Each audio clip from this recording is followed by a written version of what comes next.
Bonjour à tous ceux que je n'ai pas pu saluer. Il est ressuscité? Il y en a un qui connaît la bonne réponse.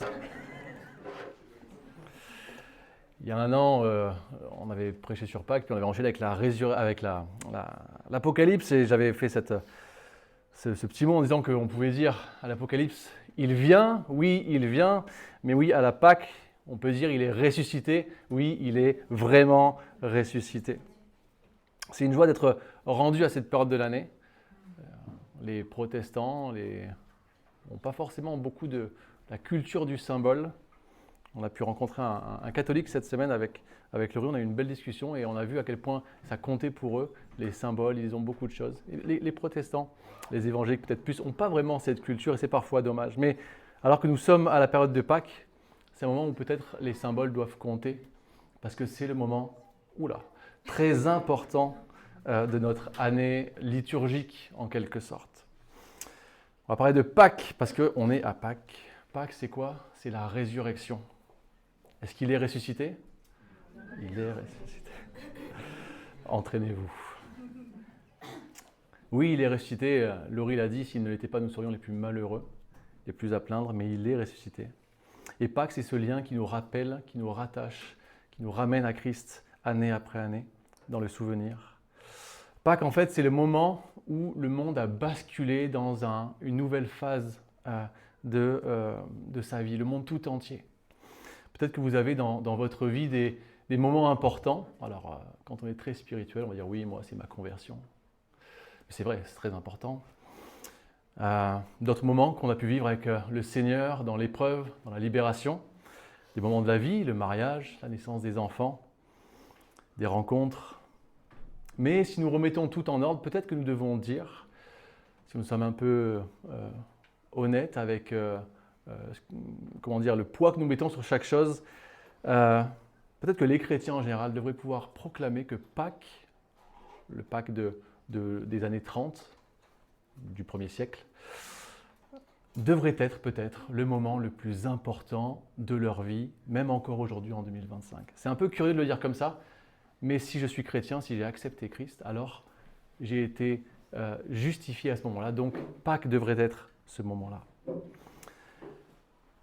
À Pâques, nous sommes ressuscités avec Christ spirituellement, premièrement, et physiquement à terme quand il reviendra.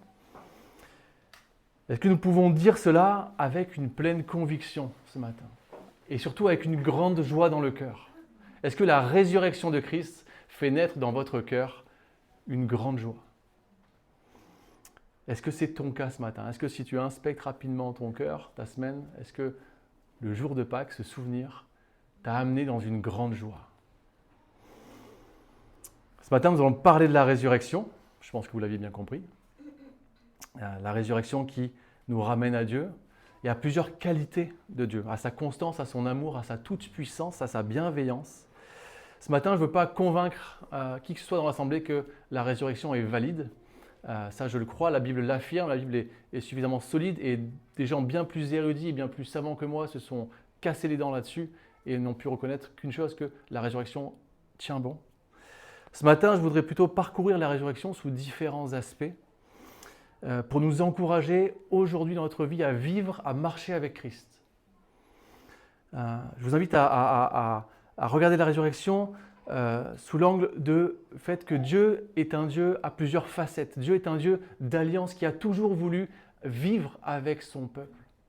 Mais plus qu'un Dieu d'alliance, Dieu est un Dieu qui tient ses promesses et ça c'est plus qu'encourageant. Et puis enfin, Dieu est un Dieu personnel au quotidien grâce à la résurrection. Alors pour commencer, Dieu est un Dieu d'alliance. L'alliance, le thème des alliances en fait est très lié à Pâques. Puisque Pâques c'est simplement l'accomplissement des alliances de Dieu. Je vous invite à prendre le texte de Jérémie 31, les versets 31 à 34, un texte que peut-être beaucoup parmi nous connaissent. Okay. Ce texte est dans l'Ancien Testament, ça peut paraître curieux de démarrer là-dessus, mais plutôt que de démarrer sur un seul texte, je préfère illustrer ce thème de Pâques par plusieurs textes qui vont nous accompagner dans la compréhension de la résurrection. Ce texte nous dit « Les jours viennent, déclaration du Seigneur, où je conclurai avec la maison d'Israël et la maison de Juda une nouvelle alliance. » Non pas comme l'alliance que j'ai conclue avec leur père le jour où je les ai saisis par la main pour les faire sortir d'Égypte, alliance qu'ils ont rompue, bien que je sois leur maître, déclaration du Seigneur. Mais voici l'alliance que je conclurai avec la maison d'Israël après ces jours-là, déclaration du Seigneur. Je mettrai ma loi au-dedans d'eux, je l'écrirai sur leur cœur, je serai leur Dieu et eux, ils seront mon peuple. Celui-ci n'instruira plus son prochain ni celui-là son frère, en disant « Connaissez le Seigneur, car tous me connaîtront depuis le plus petit d'entre eux jusqu'au plus grand. » Déclaration du Seigneur. Je pardonnerai leurs fautes, je ne me souviendrai plus de leurs péchés. Ce texte est peut-être curieux dans le contexte de Pâques, mais il annonce clairement la qualité de Dieu concernant son envie, son désir de faire alliance avec nous dans un but particulier. Ce texte nous montre que Dieu nous cherche. Dieu veut être avec nous, il veut que nous le connaissions, que nous ayons une relation avec lui par les alliances qu'il met en œuvre. Il fait des alliances, avec des créatures faibles qui n'ont rien à voir avec lui, mais pourtant il nous cherche. Ce sont les témoins de son amour pour nous. Alors peut-être un point rapide sur une alliance. Qu'est-ce que c'est qu'une alliance? On ne va pas entrer loin dans le détail, mais c'est important de comprendre. Une alliance, c'est une promesse. Une alliance, c'est un engagement, on pourrait même dire un testament.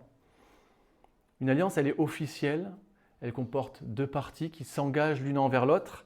Un sujet d'engagement, souvent dans la Bible, c'est la relation avec Dieu, et un signe d'alliance, souvent un sacrifice qui a plusieurs symboles. À la fois, il scelle le pacte, à la fois, il montre ce qui pourrait arriver à ceux qui ne respecteraient pas l'engagement. Et ça, c'est le point important. Une alliance engage. Les deux parties prenantes s'engagent l'une envers l'autre. Et en fait, on se rend compte qu'une alliance ne vaut que si elle est manifestée en action. Une alliance ne vaut que si elle est tenue, que si la promesse qui est faite au moment de l'alliance est tenue. Et un engagement n'est réel que si, en effet, il est manifesté en action, qu'il est mené à son terme. Voilà pourquoi aussi, il ne faut pas s'empresser, même encore aujourd'hui, de faire des alliances, de faire des promesses trop rapidement. Alors aujourd'hui, nous avons encore de beaux exemples d'alliances. Naturellement, il y a le mariage, qui est un bel exemple d'engagement, notamment quand il est pris devant Dieu, dans le cadre que Dieu nous demande. On l'a aussi, c'est encore inscrit dans le Code civil français, hein, les époux se doivent fidélité, assurance, secours, assistance. Et quand les époux ne respectent pas cet engagement, ils tombent sous le coup de la loi. Donc le Code civil de notre pays encadre le mariage. De cette manière-là, l'alliance est reconnue. On a des alliances au niveau des nations économiques, on a l'Union européenne, militaire, il y a l'OTAN. Mais on voit que ces alliances, que ce soit le mariage, les alliances économiques, militaires, à l'échelle de l'individu ou à l'échelle de pays, sont imparfaites. On le voit actuellement dans notre monde qui vacille. Mais pourquoi sont-elles imparfaites? Elles le sont à cause de ceux qui prêtent serment, à cause de ceux qui passent l'alliance qui l'a conclue. Nous sommes pécheurs, nous sommes imparfaits, nous sommes corrompus. Tout ce que nous faisons porte le sceau de cette corruption, de notre état de pécheur. Dieu, lui, par contre, est fidèle. Il respecte ses engagements beaucoup plus que les hommes. Et c'est là-dessus que je voudrais appuyer en particulier à ce moment de Pâques de l'année. La résurrection, je l'ai déjà dit, c'est l'accomplissement d'une alliance. Et on peut peut-être prendre une alliance pour illustrer que les alliances de Dieu ne sont pas les alliances des hommes. Dans le livre de la Genèse, on voit que Dieu s'approche d'un homme, Abraham, et conclut une alliance avec lui. Et donc, Dieu lui dit, tu viens avec moi, il le met à part, il lui dit, prépare les animaux, symbole de l'alliance, du sacrifice qui sera fait. Il les dispose d'une manière rituelle, contextuelle de l'époque. Et normalement, une fois les termes de l'alliance indiqués, les deux parties prenantes devaient passer au milieu des animaux, indiquant, si je ne respecte pas le pacte, l'engagement, je finirai comme ces animaux, morts, coupés en deux au sol. Mais la différence des alliances que Dieu passe ou que nous pouvons faire, c'est que, à ce moment-là de l'histoire, Dieu met Abraham de côté et Dieu est le seul à passer au milieu des bêtes coupées en deux. Qu'est-ce que ça nous dit de l'amour de Dieu, ce moment-là? Dieu dit à ce moment-là, ne t'inquiète pas, je porterai moi-même tous les risques, tous les enjeux de l'alliance, c'est moi qui les porte. Toi, juste, suis-moi, accompagne-moi. Dieu dit, alors qu'il se choisit un peuple, qu'il se fabrique une nation, qu'il s'occupera de tout pour que les promesses s'accomplissent. Il paiera l'addition, il mènera les combats, il prendra toutes les mesures qui s'imposent pour que l'alliance, pour que la promesse soit accomplie. Qui peut en dire autant parmi nous? Dans la parole de Dieu, nous n'avons pas d'autres exemples de personnes qui aient pu respecter une alliance aussi bien que Dieu. Nous-mêmes, comment nous placer face à un Dieu si puissant, si bon, si bienveillant, si capable de tenir ses promesses? Dieu est le seul à s'engager pleinement par pur amour parce qu'il veut nous rencontrer. Voilà pourquoi l'alliance est importante à l'époque de Pâques, parce que Pâques nous montre que Dieu a amené à terme toutes ces alliances dans une nouvelle alliance en Christ qu'il a scellée par le sang de Jésus lui-même. Donc Dieu est un Dieu d'alliance, mais Dieu est un Dieu qui accomplit ses promesses surtout. Paul le dit dans un beau passage dans l'Épître aux Corinthiens, la deuxième, « Dieu est digne de confiance, la parole que nous vous avons adressée n'a pas été oui et non, car le Fils de Dieu, Jésus-Christ, que nous avons proclamé parmi vous, moi, Sylvain et Timothée, n'a pas été oui et non. En lui, il n'y a que oui. Si nombreuses que soient les promesses de Dieu, c'est en lui qu'elles sont oui. Si nombreuses que soient les promesses de Dieu, et elles sont nombreuses, c'est en lui, en Jésus-Christ, qu'elles sont oui, qu'elles sont confirmées, qu'elles sont menées à leur terme. C'est en Jésus-Christ que s'accomplissent toutes ces promesses. Voilà aussi un point fondamental concernant Pâques. Nous avions besoin d'être rachetés et Dieu, très tôt dans l'histoire du monde, dans l'histoire des hommes, a promis une solution à notre faute. Parce que Pâques nous rappelle que Dieu est un Dieu d'alliance, que Dieu tient ses promesses, et Pâques nous rappelle notre condition de pécheur. Pâques est connecté immédiatement à la chute juste après la création en Éden. Pâques nous rappelle que nous sommes désobéissants, que nous avons désobéi à Dieu, et ce n'est pas une désobéissance comme nos enfants peuvent les commettre envers nous, comme nous avons pu les commettre envers nos parents. Dieu avait posé un cadre de justice, et sortir de ce cadre, c'était mériter une sanction, la mort. C'est quand on comprend ce que Dieu a fait pour nous, on se rend compte qu'il était légitime pour lui d'appliquer une sanction, de nous faire subir une sentence. Nous avons attaqué Dieu. Il est la victime de la faute que nous avons commise. Et c'est important de rappeler ça à Pâques. Oui, nous sommes alliés à Jésus-Christ et ressuscités avec lui, mais nous le sommes par pur amour, parce qu'à l'origine, nous méritions la mort. Mais apparemment, Dieu a retenu sa main, nous sommes encore là pour en parler. Dieu a choisi une autre solution que de nous appliquer la sentence que nous méritions. Il a retenu sa colère, il a fait preuve d'une grande patience, d'une grande même pédagogie envers son peuple, pour le ramener jusqu'à ce moment de l'histoire où il a décidé de prendre forme humaine, où il a décidé de payer le prix à la croix, de payer le prix de cette alliance, de subir ce que nous aurions dû subir alors. Il a tenu sa promesse de rédemption à un prix immense, celui de la vie de Jésus. Pâques, c'est ce moment de l'histoire où la mort et la résurrection de Christ transforment définitivement notre espérance, notre capacité à espérer. Par la résurrection, nous avons une nouvelle manière d'espérer. Nous pouvons espérer autre chose que la mort. Et ça, à son habitude, Dieu le fait au travers d'une nouvelle alliance, une meilleure, celle que Jérémie annonce quand il prophétise. Une alliance scellée par le sang d'un sacrifice qui a une valeur inestimable. La mort de Christ atteste donc que nos péchés sont portés à la croix. Son sang qui coule le fait porter nos péchés, nous pardonne. Mais la résurrection de Christ va au-delà. elle affirme notre justification. Par son sacrifice, son sacrifice qui est pleinement suffisant. Par sa résurrection, Dieu atteste que tout est accompli parfaitement et que ça va au-delà du pardon des péchés. Au moment où Christ ressuscite, la dette envers Dieu causée à la création du monde est complètement comblée, réparée, compensée, payée par le sacrifice de Jésus. Il ne s'agit pas là d'une simple remise à zéro des compteurs. Ça aurait été le cas si Christ était demeuré mort. Le sang aurait effacé nos péchés, ce qui était promis. Mais par la résurrection, nous avons l'attestation, la confirmation, la preuve que le compteur demeurera toujours à zéro pour tous ceux qui se placent derrière Christ, protégés par son sacrifice. Par la résurrection, nous avons cette assurance que nous pouvons, que la justice de Dieu nous est appliquée. Il va nous voir, il nous voit comme il voit Jésus.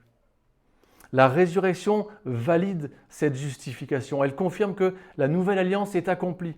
Elle atteste que le sacrifice est agréé par Dieu, suffisant, capable de payer toutes nos fautes. Elle témoigne que la rédemption est accomplie. Elle affirme que nous sommes par la foi en Jésus bénéficiaires de la sainteté et rétablis dans une relation nouvelle avec Dieu.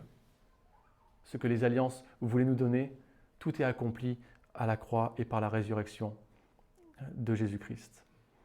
Encore une fois, Paul en parle en Romains, chapitre 4, versets 23-25. Mais ce n'est pas à cause de lui seul qu'il est écrit « Cela lui fut compté », c'est aussi à cause de nous, à qui cela sera compté. Nous qui croyons en celui qui a ressuscité d'entre les morts, Jésus notre Seigneur, livré pour nos offenses et ressuscité pour notre justification. Nous sommes désormais justifiés par le sang de Christ et par sa résurrection. Oui, il est livré à la croix pour nos offenses, pour que nos péchés soient cloués au bois avec lui, mais il est ressuscité pour notre justification. C'est à ce moment-là de cette prédication que je voudrais qu'on nous prenions un temps un peu à part, pour nous souvenir précisément de cette nouvelle alliance. On peut parcourir la Pâque pendant toute une vie. Elle est riche en symboles, en sens. Elle nous illustre tellement bien l'amour de Dieu. Ce n'est pas en 30 minutes qu'on va oser prétendre en faire le tour. Mais maintenant, je voudrais que nous puissions avoir encore un temps de souvenir de cette nouvelle alliance, de ce que ça a coûté à notre Dieu que de témoigner cet amour envers nous. Notre Seigneur a quitté son ciel de gloire. Lui qui méritait l'adoration de tous les anges, de toutes les créatures, a quitté son ciel de gloire pour venir sur terre, et pas seulement pour passer un moment tranquille, mais pour souffrir sur terre, à la croix. Il a été abandonné, il a été persécuté, il a été fouetté, il a été cloué sur une planche de bois, élevé devant tout le monde. Il a dû payer un grand prix pour nous sauver. Il a traversé des souffrances indescriptibles. Et donc, en souvenir de tout cela, de sa vie et de sa mort, et surtout de sa résurrection que nous fêtons aujourd'hui, je vous invite à prendre le pain et le vin qui vont bientôt circuler. Je vais lire le passage où Jésus instaure cette nouvelle alliance que nous commémorons aujourd'hui. Et puis nous prendrons les éléments et nous chanterons. Et ensuite, je continuerai cette prédication sur un aspect peut-être plus pratique pour nous aujourd'hui. Parce que nous devons nous réjouir du fait que Christ est ressuscité et pas seulement vivre dans une commémoration morbide de tout ce qui a été accompli. Voilà, je vais lire ce passage pour que nous puissions bien nous souvenir, et si après, Candice et Katia, vous pouvez distribuer les éléments. L'heure venue, il se mit à table et les apôtres avec lui. Il leur dit « J'ai vivement désiré manger cette Pâque avec vous avant de souffrir. Car je vous le dis, je ne la mangerai plus jusqu'à ce qu'elle soit accomplie dans le royaume de Dieu. » Il prit une coupe, rendit grâce et dit « Prenez ceci et partagez-le entre vous, car je vous le dis, je ne boirai plus désormais du produit de la vigne jusqu'à ce que vienne le règne de Dieu. » Puis il prit du pain, après avoir rendu grâce, il le rompit et le leur donna en disant « C'est mon corps qui est donné pour vous. Faites ceci en mémoire de moi. » Il fit de même avec la coupe après le dîner en disant « Cette coupe est l'alliance nouvelle en mon sang qui est répandue pour vous. » Je vous invite à prendre un temps de silence. Nous prendrons ensuite les éléments ensemble en souvenir de ce que Dieu a accompli pour nous. Il est ressuscité. C'est pas grave.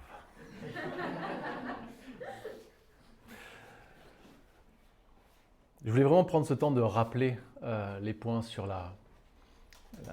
qui entourent Pâques, pour nous souvenir de quel Dieu nous avons. Depuis qu'il s'est révélé aux hommes, nous avons un Dieu qui fait des alliances, qui nous cherche, qui veut nous avoir avec lui. Nous pouvons avoir confiance, la résurrection en est la preuve, qu'il tient ses promesses, qu'il va jusqu'au bout de ses engagements.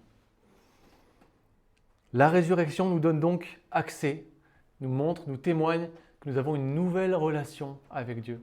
Nous avons un accès libre et gratuit à cette relation avec Dieu. La résurrection est un fait historique, elle est un fait spirituel et elle est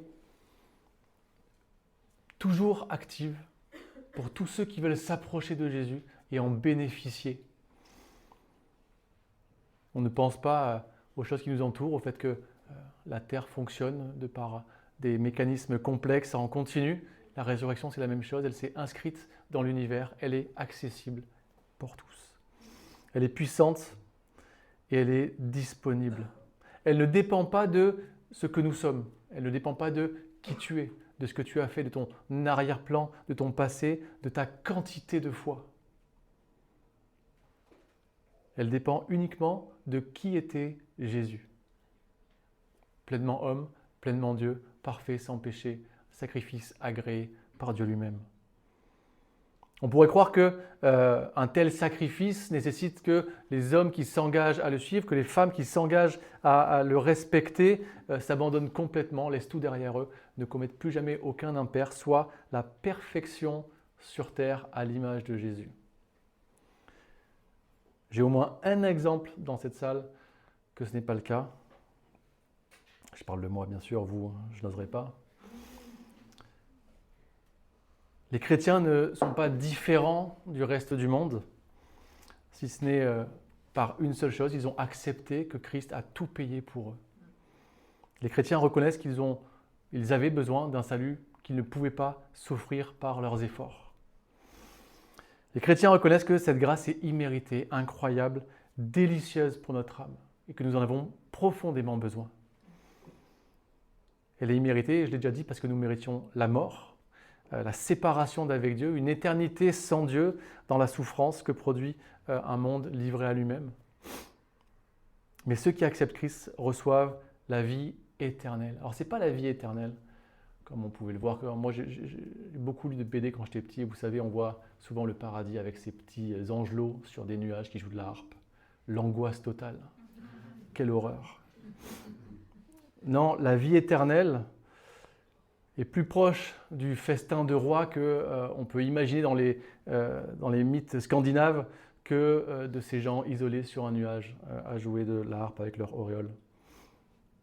La vie éternelle, c'est la promesse d'une pleine satisfaction, d'une joie constamment renouvelée, permanente, sans douleur, ni souffrance, ni frustration. Une joie éternelle à cause d'une seule chose, la présence de Dieu à nos côtés pour l'éternité. On pourrait digresser encore parce que la résurrection nous amène à penser, à imaginer ce qu'est le paradis, mais on ne va pas faire ça maintenant. Pour revenir à la résurrection, aussi folle qu'elle soit, elle nous atteste bel et bien que Dieu tient ses promesses. Il offre la vie à ceux qui méritaient la mort, mais il le fait d'une manière particulière.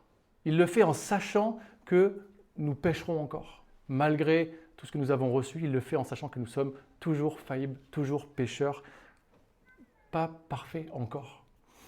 Il le fait peu importe nos faiblesses. Tous ceux qui s'engagent avec lui reçoivent la vie éternelle, son assistance, son amour, peu importe ce que nous sommes, nos faiblesses. Parce que ce qui compte, encore une fois, c'est sa perfection à lui. Même si nous chutons, si nous nous égarons, Jésus est toujours là. Il reste près de nous, il nous rattrape, il nous pardonne et il nous reprend avec amour et bienveillance. Et ça, la Bible nous le raconte immédiatement après la résurrection. Le récit de la résurrection nous amène à ce moment où Christ revient vers ses disciples. Il n'y en a pas un qui va bien. Tous ont douté. Tous ont eu peur. Tous ont quelque chose à dire à Jésus, à recevoir de Jésus. Il y a 4 exemples qu'on peut prendre dans la parole. Christ accomplit un sacrifice immense pour des pécheurs. Il pardonne nos fautes. Donc, peut-être que aujourd'hui, tu penses avoir trahi Jésus, tu penses avoir pas accompli ton rôle à la perfection. Rassure-toi, un des premiers disciples de Jésus nous montre que Jésus pardonne ça. Il n'est pas surpris par nos fautes, il n'est pas surpris par notre comportement. Il nous pardonne toujours. Pierre, c'est cet exemple, il était le premier à s'engager, à prendre parti pour Jésus, à vouloir sortir l'épée et se battre pour le défendre. Résultat, il est un des premiers à fuir, il est un des premiers à le renier, à mentir pour ne pas être associé à Jésus, à le rejeter publiquement. Que fait Jésus en revenant? Il le pardonne, il lui renouvelle son amour, son amitié, il le restaure parfaitement, il ira même jusqu'à lui confier une mission de direction de l'Église naissante. Donc si tu as trahi Jésus, si tu penses avoir commis un affront à Jésus, demande pardon. Jésus pardonne encore aujourd'hui. Peut-être que tu doutes, peut-être que tu as du mal à croire à la résurrection, peut-être que tu as du mal à vivre ta foi jour après jour. Thomas aussi. Christ pardonne même notre incrédulité. Thomas est souvent jugé, et je trouve avec beaucoup d'acidité. On dit toujours qu'il n'a pas cru, qu'il était faible. Thomas a surtout perdu son maître, son mentor. Il a vu un corps cloué sur une croix, amené au tombeau. Il n'était pas là la première fois que Christ est réapparu. Peut-on vraiment lui en vouloir d'avoir douté? Jésus, quand il vient vers lui, il le reprend.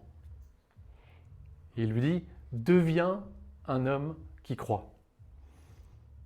Mais ensuite, il l'encourage. Il répond même à ses craintes et à ses prières. Il lui montre ses plaies. Il lui donne ce qu'il lui fallait pour qu'il puisse avancer dans sa vie de chrétien. Jésus répond à ses craintes, lui redonne la foi en quelque sorte, lui redonne sa place aussi. Christ accueille aussi avec douceur.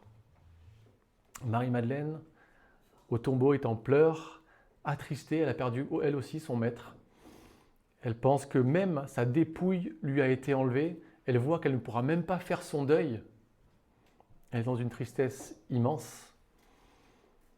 Et pourtant, Jésus vient à elle et lui parle sans autre intermédiaire, avec une manière unique. Il s'adresse à elle, il l'encourage, il la relève. Et puis, peut-être que ça va plus nous parler. Peut-être que tu n'as pas compris toute la parole de Dieu. Peut-être que tu n'as pas entendu. Peut-être que tu n'as même pas écouté ce message « Je te pardonne ». Mais les disciples d'Emmaüs n'avaient pas compris toute la parole, tout ce qui concernait Christ. Que fait Christ quand il arrive? Il enseigne patiemment.